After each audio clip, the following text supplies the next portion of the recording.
Yəni detalçılıq, Detalçılıq, sanki tərəf elə bil ki, Google-un sheet-dir də, nə bilim, Bəli. Excel formasıdır ki, hər şey nizamlıdır. 7.0-da oyanınız, 7.05-də dişimi təmizlədim, 7.06-da üzümü silməliyəm, 7.07-də əllərimi yaxalamalıyam. Yəni, hər şey planlı. Bu bir balaca həyatı yorar. Yəni qarşı tərəfin öyrəşdiyi o komfort zonanın pozulmasına səbəb ola bilər. Yəni onların alışdığı həyat tərzinin, o özlərinin yaratdığı özünə məxsus nizamı daha bir üst nizam pozmaqdan qorxurlar.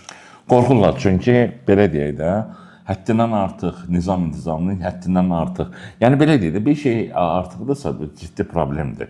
Bax burada bir şey qeyd etmişdim özüm üçün. Tənqidi əslində tənqid etdiyi zaman onlar əslində sevirəm demək istəyir.